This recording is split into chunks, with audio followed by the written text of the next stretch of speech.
Es cierto que ellas también han hecho un buen partido, se han encontrado con ese gol tempranero y bueno, y luego han sabido defender muy bien el resultado. Yo creo que ellas han hecho un muy buen trabajo defensivo y bueno, es cierto que en estos últimos minutos, además del gol, hemos tenido ahí varias ocasiones clarísimas de marcar, no ha podido ser y bueno, pues, como he dicho, te quedas con esa sensación de que 2 puntos se han escapado, ¿no? Pero bueno, el equipo yo creo que ha mostrado de principio a fin también esas ganas de ir a por el partido, de querer ganar y bueno, yo creo que me quedo con eso, ¿no? Con lo competitivo que es el equipo y con lo que demuestra cada día, ¿no? Al final esta es una carrera de resistencia y bueno, espero que sigamos estando ahí en la pelea como hasta ahora.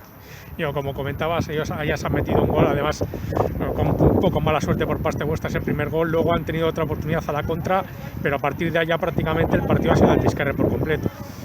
Sí, bueno, es cierto que también ellas han planteado ese partido así, ¿no? De estar con el bloque bajo, de intentar acumular mucha gente dentro y, bueno, y no facilitar nuestros ataques posicionales.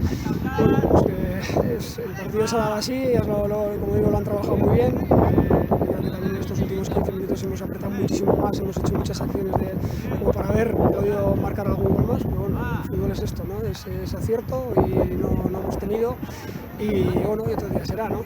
Claro, llegabais de líder y claro, muchos de estos equipos sois un poco como el equipo a batir, ¿no? Sí, pero bueno, también es cierto que ellas desde el principio han demostrado que es un equipo muy competitivo, ¿no? Los últimos resultados, aunque los hayan perdido por la mínima, por la mínima con Osasuna, por la mínima con la Real, por la mínima con el Racing. O sea, se ve que es un equipo competitivo, un equipo trabajado y que, bueno, que es complicado ganarles. Al final, ya lo dije, ¿no? Aquí quitando igual los dos equipos que ahora mismo están en la parte baja de la tabla, yo creo que el resto, cualquier equipo te puede ganar y bueno, y hoy se ha podido demostrar, ¿no?